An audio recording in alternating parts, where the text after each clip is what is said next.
ধনেশ্বৰ বৰুৱাই এদিন আপোনাৰ ষ্টুডেণ্ট আছিল কেনেকুৱা আছিল হয় তেতিয়া ষ্টুডেণ্ট অৱস্থাতে মানে বেয়া লগা নাছিল মই তেতিয়া কাগজজন ল'ৰা ছোৱালীয়ে হ'ল তাৰ মাজত ধনেশ্বৰ বৰুৱা খুবেই ভাল চিত্ৰ মানে মনোযোগ দিছিলে মানে যিসকল ল'ৰা ছোৱালী মনোযোগ দি তেওঁলোকে মানে কি এটা উঠি অহা ভাবোঁ যে এই ল'ৰাজন বা ছোৱালীজনী ভালে ভৱিষ্যতে এটা ভাল হ'ব পাৰে কাৰণ তাতে মানে মানে প্ৰকাশ পোৱা যায় আমি পাইছোঁ যে যি মূলাবাৰী তাৰ দুপাটোতে চিন তেনেকৈ আমি তাতে পাইছোঁ যে ধনেশ্বৰো এজন মানে এদিন এজন ভাল আৰ্টিষ্টে হ'ব তাতে এটা ফুল দিব পাৰি তেনেকৈ আমি গম পাইছোঁ খুব ভাল লাগিছিলে ছাত্ৰ অৱস্থাত মানে খুবেই ভাল লাগিছিল বাসিন্দা যিখিনি উঠি অহা ল'ৰা ছোৱালী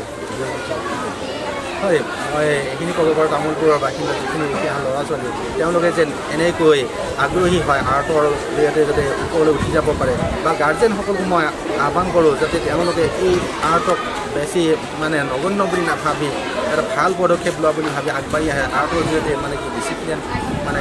পৰিপাটিতা যিটো পৰিপাটিতা হয় সেইটোও ইয়াত মানে প্ৰকাশ পায় লগতে গাৰ্জেনসকলে এইটো মানে দেখা পায় যে এই ইয়াৰ মানে জৰিয়তে ধুনীয়া ধুনীয়া আখৰবিলাকো খুব ভাল হয় ভাল লাগে মানে ডিচিপ্লিন এটা থাকে